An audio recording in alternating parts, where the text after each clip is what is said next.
a bien un sujet qui fonde aujourd'hui l'économie à l'heure de la transformation numérique, à l'heure du numérique, c'est la question des données et c'est le sujet que nous allons aborder aujourd'hui. C'est l'objet de notre prochain focus, les enjeux des données pour les entreprises. Et j'appelle nos deux invités, Ludovic Favaret et Jean-Nicolas Piotrowski. Ils sont nos invités, c'est à eux.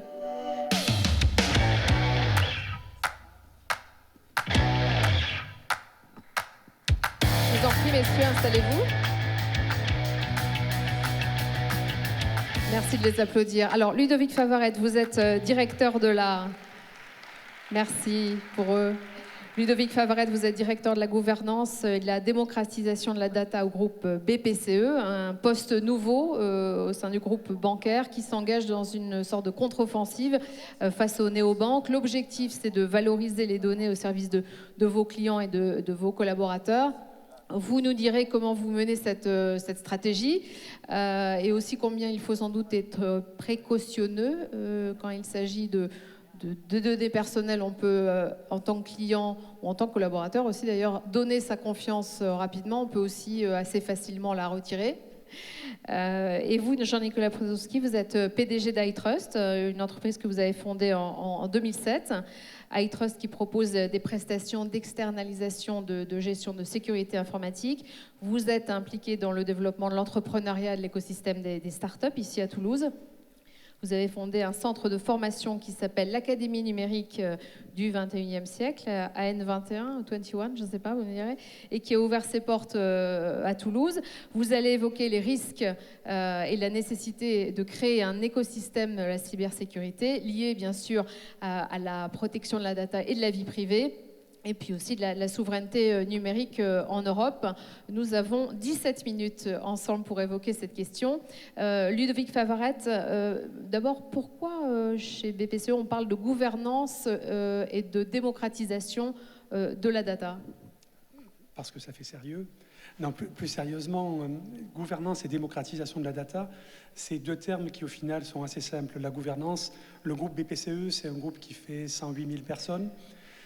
Ce qu'on met derrière la gouvernance, c'est un double sujet. Le premier, c'est d'arriver à faire mieux travailler ensemble les 108 000 personnes sur les enjeux liés à la data. Tout le monde a compris qu'il y a un énorme enjeu et veut s'investir. L'intérêt de ma mission, c'est de pouvoir coordonner un petit peu toutes les actions pour qu'on arrive à avoir plus d'efficacité dans les actions qu'on initie. Et je prends toujours une image, et je peux la prendre ici à Toulouse, mon ADN premier, c'est un ADN de rugbyman. Alors pas à Toulouse, plutôt un peu plus haut sur la Garonne, à Agen. Mon job, c'est d'aller chercher les bons ballons pour ceux derrière qui vont devoir travailler les cas d'usage et créer de la valeur avec la donnée. Ça, c'est le volet de la gouvernance. La démocratisation, c'est extrêmement simple. C'est arriver à rendre un sujet complexe intelligible pour tout le monde. C'est arriver à recréer une adhérence, une adhésion des collaborateurs sur les sujets qui ont trait à la data, en leur parlant de choses extrêmement simples et en leur montrant au quotidien ce que l'on fait avec la data pour eux déjà et ce que l'on pourrait faire demain. C'est d'une certaine manière un peu l'illustration de ce que disait Philippe Delmas tout à l'heure sur la granularité, le fait que ça soit réellement transversal et que non seulement il y a la technologie, mais il y a aussi l'acceptabilité et puis la praticité des solutions à envisager. Il y a beaucoup de choses qui font écho dans ce que j'ai entendu dans la précédente intervention. J'en prendrai deux. Voilà. La première, c'est le fait que je pense que dans nos entreprises, il n'y a pas une culture technologique, digitale et data suffisamment développée. Donc un de nos enjeux, c'est d'arriver à démocratiser et expliquer les enjeux de la technologie, du digital et de la data à nos dirigeants, mais aussi à tous les collaborateurs qui font du front, du middle, du back-office, arriver à chacun à leur expliquer quel est leur rôle quelque part dans cette transformation. Ça, c'est le premier point. Le deuxième sujet, je pense que vous disiez que les jeunes ne veulent pas venir dans les grands groupes. C'est vrai que c'est difficile à recruter. Par contre, un de nos enjeux, quelque part, c'est d'arriver à leur montrer qu'on peut également faire des choses intéressantes dans nos grands groupes qui sont en train de se refocaliser sur les sujets de la tech, du digital et de la data. Nous avons des moyens qui nous permettent de mener des projets extrêmement intéressants, qui nous permettent d'investir Et ça nous permet également de commencer à attirer quelques talents et nous en sommes plutôt fiers. Alors concrètement, quand vous avez parlé de nouvelles offres liées à la data, ça veut dire que vous allez les imaginer à partir des données de comportement et des comportements récoltés finalement via les comptes bancaires? En fait, qu'est-ce qu'on peut faire avec la data? La data, elle nous permet de penser le modèle bancaire de demain au bénéfice de nos clients et de nos collaborateurs. Au bénéfice de nos clients pour leur apporter les meilleures solutions, les meilleurs services au bon moment, et au bénéfice de nos collaborateurs pour simplifier leur quotidien. Mais ça pose la question encore plus sans doute de l'éthique bancaire. Tout à fait. Ça, c'est un sujet sur lequel vous travaillez? C'est juste un sujet crucial. Le principal asset des banques aujourd'hui, c'est celui de la confiance. Nous sommes tiers de confiance vis-à-vis de nos clients et on ne peut pas faire n'importe quoi avec les données qui nous sont confiées. Donc il y a des initiatives, des idées que l'on arrête à aujourd'hui parce qu'on se dit que non, si on rentre sur ces sujets-là... Par exemple? Je ne sais pas moi, valoriser des données ciblées des clients qui ont des comportements particuliers pour revendre des données à un tiers, à une grande enseigne, c'est des choses qu'on s'interdit de faire. Les fameux principes du cardling offers, qui lient par exemple une banque, une grande enseigne et le client particulier. On cible tous les clients qui ont une appétence au bricolage. On vend un ciblage à Leroy Merlin ou à Castorama. Et cette enseigne va travailler avec le client. Et à chaque fois que le client ira acheter dans cette grande enseigne, il y aura du cashback sur son compte bancaire. Alors tout le monde y trouve son compte. Le client parce qu'il a un peu de cashback et on lui renvoie du pouvoir d'achat. La grande enseigne parce qu'elle a des ciblages hyper personnalisés. Et nous, on gagne sur tous les tableaux. Nous, on s'interdit de faire ça. Pourquoi? Parce que l'image que l'on renvoie à nos clients, c'est que leurs données, on les utilise et on les vend, on les monétise. Dans le groupe BPCE, pour les 3 années à venir, on s'interdit de monétiser des données au profit de tiers, quelque part. Par contre, on ne s'interdit absolument pas d'utiliser les données de nos clients pour leur rapporter de la valeur ajoutée. Transformer la donnée que l'on collecte sur un client particulier pour l'aider à mieux optimiser la gestion de ses finances, ça, c'est des choses sur lesquelles on travaille avec beaucoup d'acuité. Et que vous faites déjà? Oui, que l'on commence à faire à ce moment, ouais, tout à fait. Donc ça, c'est vraiment la question de la sécurité des données et la préservation des données personnelles. Votre voisin de fauteuil, Jean-Nicolas Piotrowski, a le sentiment, il me l'a confié récemment, d'avoir prêché dans le désert pendant 10 ans sur cette question, mais il a aussi l'impression qu'enfin le sujet est sur la table. Il faut dire que Mark Zuckerberg a dû passer, je ne sais pas, un mi-temps peut-être cette année devant la Chambre des représentants à s'expliquer sur le Libra, sur les publicités politiques et sur Facebook. En Europe en tout cas, la réaction conjointe des citoyens et des militaires a permis vraiment de donner une réelle actualité, une acuité à cette question sur laquelle vous êtes particulièrement offensif. Ouais, ça fait. Moi, j'ai commencé en 99 la partie cybersécurité, donc ça fait un moment qu'on en parle. Il y a eu plusieurs évolutions. En fait, je pense qu'on a été très mauvais pendant des années parce qu'on a expliqué aux gens qu'avec un simple antivirus et un firewall, ils allaient se protéger. Donc, on a tenu un discours qui était complètement irrationnel, notamment pour vendre des boîtiers. Et on se rend compte aujourd'hui que les entreprises ne sont pas protégées avec ça. Donc on a été très mauvais, donc je pense qu'on peut s'en prendre qu'à nous-mêmes. Après, il y a un autre aspect, c'est qu'il est très difficile de vendre à une direction la notion d'un risque informatique. Donc on en parlait tout à l'heure, on en parlera aussi tout à l'heure plus tard. C'est assez complexe. Je pense qu'on n'a pas le bon vocabulaire pour adresser des directeurs et des dirigeants. Il faut l'adresser par l'analyse de risque. Alors, en ce moment, c'est vrai que ça va Quels sont les risques aujourd'hui réels? Alors, j'allais continuer, mais si tu veux, je peux. Alors, les risques réels, concrètement, on a des problèmes que vous connaissez, qui sont les attaques de type ransomware, qui vous demandent de l'argent contre le fait de libérer votre système informatique, des vols et de l'espionnage économique. Alors, par exemple, si vous prenez la région Occitanie, en tout cas Midi-Pyrénées à l'époque, c'était la 3e région la plus cyber-espionnée en Europe. On estime que la France est la 2e région dans le monde la plus espionnée en termes de cyber-informatique. C'est aussi un bon point, ça veut dire qu'on a des bons ingénieurs, je pense, et des bons produits. Vous avez des problèmes de non-conformité réglementaire qui peuvent vous casser des marchés si vous n'êtes pas conforme à des réglementations, alors type en ce moment RGPD qui est la protection des données privées, ou la protection des données de santé, ou BAL 2, BAL 3 pour les banques qui est la conformité réglementaire sur les cyber-risques et pas que. vous avez des risques et des impacts financiers qui sont très importants. Alors tout ça aujourd'hui, ça commence évidemment à prendre forme, davantage qu'à l'époque, parce qu'on a de plus en plus d'exemples évidemment dans les médias, même si ceux qui ont un problème souvent ne témoignent pas parce qu'ils veulent pas. Quand on est cocu, on le dit pas. Ben là, c'est pareil. Quand on se fait pirater ou qu'on a un problème, on va pas le dire. Donc on fait toujours ce travail d'évangélisation. Maintenant, ce qui va nous aider, c'est beaucoup la réglementation. On a moins d'accidents de la route parce qu'on a rendu obligatoire la ceinture de sécurité dans les années 70-80. La réaction est au niveau, selon vous ? Non, la réaction n'est pas au niveau. Maintenant, il y a quand même une prise de conscience qui est super intéressante. Si vous prenez aujourd'hui les citoyens et la partie effectivement militaire française et européenne, ils sont en train de comprendre, ils ont tous acquis que la valeur, la data des citoyens européens et des entreprises avait une vraie valeur, qu'il fallait la protéger et qu'elle faisait l'objet de pas mal de convoitises. Donc ça, c'est très intéressant parce qu'on commence à avoir des démarches, notamment dans l'écosystème, des vraies démarches d'industrie européenne de la cybersécurité, de la protection de la data. Et là, ça nous change le paradigme, parce que là où on était en train de parler de cybersécurité à l'époque, ça n'intéressait pas grand monde. Là, on est en train de passer à la protection de la data du citoyen, donc de la démocratie de la République. Et donc dans l'inconscient, ça change complètement la manière de voir les choses. Donc par cette chance-là, on est en train de reprendre le dessus sur le sujet, et tout le monde est en train de se l'approprier, non pas par la cybersécurité, mais par la partie data privacy, protection de la donnée. Et finalement liberté et démocratie. Et est-ce qu'il y a suffisamment finalement de moyens financiers, d'investissements possibles, réels, pour les entreprises sur ce secteur de la cybersécurité ?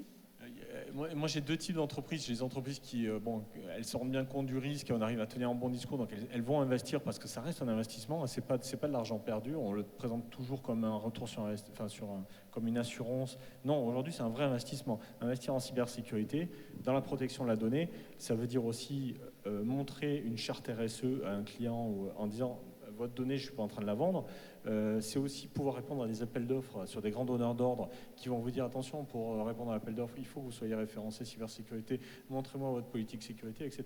Donc maintenant, c'est intéressant, ça devient un vrai investissement. Et pour financer les entreprises spécialisées dans le domaine de la cybersécurité ? Alors pour nous qui sont dans le secteur, nous pendant des années, on a beaucoup subi le manque de vision industrielle de beaucoup de monde en France et en Europe. Parce que historiquement c'était beaucoup porté par la cryptographie, par les militaires, et puis on n'arrivait pas à positionner notre marché entre la protection militaire et puis ce qui allait être demain la protection de la data. C'est pour ça qu'aujourd'hui c'est intéressant parce qu'il y a cette notion de data privacy qui vient libérer pas mal de choses. Donc nous nous je vous cache pas, iTrust se porte très bien, on a des très beaux contrats, on a une très belle croissance. On pourrait créer des champions du numérique en cybersécurité, on essaye d'en créer. Aujourd'hui, on a des vrais freins parce que, je vais vous donner l'exemple d'une députée qui, en une conférence, me disait mais dites-moi comment on peut faire pour favoriser les entreprises et créer des Blablacar en plus grand nombre en France. Je disais déjà, si vous commenciez par demander à vos salariés de l'Assemblée nationale d'acheter des produits français plutôt que d'acheter des produits américains, ça serait déjà pas mal. Ce qui m'a valu d'ailleurs d'avoir gagné un contrat derrière parce qu'il y a beaucoup de monde qui avait apprécié mon discours. Mais c'est aberrant. Aujourd'hui, vous avez un protectionnisme économique aux États-Unis et dans d'autres pays qui est énorme, parce que nous, on a une filiale aux États-Unis, on voit bien le protectionnisme là-bas. Alors qu'aujourd'hui, en France, vous avez des services qui utilisent du Amazon en ligne, du Google en ligne, qui le payent très cher, qui envoient leurs données parfois confidentielles. Alors quand c'est pas confidentiel et quand c'est pas stratégique, c'est pas grave. Mais il y a des fois, c'est très important. Et puis à côté de ça, quand vous avez une société française qui fait la même chose, comme elle n'a pas forcément les mêmes moyens marketing, on va dire, on va choisir une société américaine. Donc on a un manque de protectionnisme énorme en Europe, chose que n'ont pas du tout les autres sociétés, enfin les autres pays, il ne faut pas se cacher. À l'occasion, je vous raconterai une anecdote quand on a voulu monter une filiale en Chine. Je ne vous inquiétez pas que le protectionnisme là-bas il était énorme, les États-Unis aussi. Donc on a une sorte de pudeur, et moi j'appelle ça le syndrome du bisounours, mais de dire bon, nous on fait du business, on le fait gentiment, on le fait RSE, on a une charte, on le fait avec. Ben non, mais attendez, les autres ne le font pas comme ça. Les autres, quand il y a un marché aux États-Unis à donner, ils vont le donner à la boîte américaine, ils ne vont pas vous le donner à vous. Et là aujourd'hui, vous avez par exemple sur la région des sociétés, même des agglomérations qui utilisent des solutions américaines, alors que vous avez les mêmes à 50 mètres. On va en parler tout à l'heure, puisque Boris Lecoeur, notre invité, représente AWS. Ludovic Favarette, sur cette question justement des budgets, à la fois sur les data et sur la cybersécurité. Bon, je sais bien, dans une banque, tout est confidentiel, mais donnez-nous quand même une petite ordre d'idée. Non, je ne vous donnerai pas d'ordre d'idée. De l'évolution. Voilà, de l'évolution, oui, pas d'ordre d'idée à mon temps, mais sur l'évolution, c'est... Ce que je voudrais dire par rapport à ça, c'est, pour rebondir sur ce que tu disais, si on investit, je ne suis pas persuadé qu'aller montrer à nos clients tout ce qu'on a investi, tout ce qu'on a développé pour protéger la sécurité de leurs données, que ça les fasse rêver, qu'ils se disent, parce qu'ils ont investi sur la sécurité, ils vont venir dans une banque populaire ou dans une caisse d'épargne. Ça ne marche pas comme ça. Ça marche de la façon suivante, c'est à dire si on a un problème un jour et qu'on est attaqué et qu'on n'a pas tout mis en œuvre pour éviter cette attaque et pour l'endiguer rapidement, là par contre on est mis au pilori. Et quelque part c'est normal. Notre job, c'est de faire un job de l'ombre sur la sécurité, de mettre en œuvre tout ce que l'on doit mettre en œuvre pour protéger l'accès aux données de nos clients et que personne puisse venir accéder aux données d'un client sur son activité Internet ou sur ses comptes, etc. Donc, bien sûr que dans les banques, il y a un terreau assez privilégié en termes de cybersécurité, de protection de la donnée, et on est en plus extrêmement contrôlé. Vous le disiez, hein, il y a le sujet du réglementaire qui est extrêmement prégnant dans nos métiers, comme dans bien d'autres, qui font qu'on est obligé de le faire. Et vous n'entendez pas tous les 4 matins quand même parler d'une banque qui s'est fait voler des données ou d'un client ou d'une série de clients qui ont perdu l'intégralité de leurs données. Voilà, donc ça peut arriver par l'usage de médias comme la carte bleue, comme les virements ou autres, mais souvent quand on regarde ce qui a failli dans le dispositif, et pour avoir piloté des équipes moyennes de paiement pendant 4 ans, je peux très bien vous en parler, c'est le facteur humain qui est au milieu. C'est qu'il y a eu une fraude humaine. Votre carte bleue, vous l'êtes faite voler, quelqu'un a épié le code, elle s'est faite falsifier dans une machine parce qu'on n'a pas été extrêmement vigilant. Toutes les fraudes que l'on connaît, même celles qui se font à grande échelle aujourd'hui, partent d'un facteur humain. Ce n'est pas la technologie qui est massivement détournée quelque part. La technologie dans le secteur bancaire est sécurisée. Il y a une différence avec les néobanques ? Non, sur ce sujet-là, il n'y a pas de différence. Il y a bien des différences entre les néobanques et les banques classiques, mais pas sur ce sujet de la sécurité. Les néobanques, aujourd'hui, si vous prenez Revolut, vous prenez N26, etc., ce n'est pas des banques. Ce ne sont pas des banques, ce sont des cartes bancaires avec un service de compte courant, c'est tout. C'est-à-dire que le jour où un client d'une néobanque a un besoin lié à un moment de vie, acheter un appartement, financer sa première voiture, préparer sa retraite, une cessation d'entreprise, une reprise d'entreprise, il n'ira pas voir Revolut, il n'a pas de conseiller en face. Il ira voir un vrai conseiller bancaire dans une vraie banque ou dans une vraie caisse d'épargne. Jean-Nicolas Psardowski, sur la question peut-être la conclusion sur la question de la cybersécurité et de vos enjeux, vous les entreprises et peut-être spécifiquement les PME. Donc on a parlé stratégie et souveraineté européenne que manifestement vous appelez de vos voeux. Vous appelez aussi à, si je comprends bien, un renforcement des capacités de financement des PME. Des TPE, oui, en de la général, cybersécurité. Là, c'est pas propre à la cybersécurité, c'est propre à toutes les PME qui ont besoin de passer ce plafond de verre et qui leur permet de faire 100 millions de chiffre d'affaires et d'aller vers les blablacar et de faire de la croissance forte. Mais ça, on le sait, hein, c'est des problèmes. Le rapport Gallois le donnait en 2012, je crois. Ça fait plusieurs rapports qui sortent depuis 20 ans pour expliquer qu'on a vraiment un plafond de verre et qu'on doit financer nos PME pour qu'elles soient les champions de demain. 50% du top des actions américaines sont des sociétés qui n'existaient pas il y a 50 ans. Aujourd'hui en France, je crois que vous n'avez qu'une société dans le CAC 40 qui n'existait pas dans le CAC 40 il y a 50 ans. Une chose qui est importante, je vais vous donner un exemple. Aujourd'hui, la valeur, ce qui a le plus de valeur aujourd'hui sur la cybersécurité, sur le darknet, c'est-à-dire l'Internet caché, c'est le dossier médical. Ça vaut 15 $ en moyenne.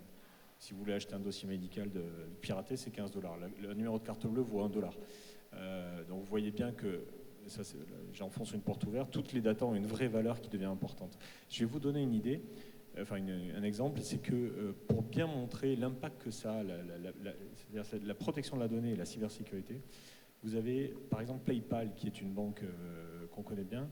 Elle a basé, toute sa réflexion était de dire je ne peux croître et gagner que si je n'ai pas de transactions frauduleuses et que si j'ai une bonne cybersécurité. La première des choses qu'elle a fait, c'est racheter une boîte de cybersécurité. Facebook, qu'est-ce qu'ils ont fait quand ils ont eu les problèmes avec Mark Zuckerberg et les problèmes de non-confidentialité des données? Qu'est-ce qu'ils ont fait? Ils ont racheté une boîte de cybersécurité. Google, qu'est-ce qu'ils ont fait il y a 3 ans? Ils ont racheté une boîte de cybersécurité. C'est-à-dire que ça devient l'enjeu majeur aujourd'hui, la protection de la data, de tous les business aujourd'hui, si vous voulez faire croître une entreprise. Merci à tous les deux. Est-ce qu'on les applaudit? Oui, on les applaudit.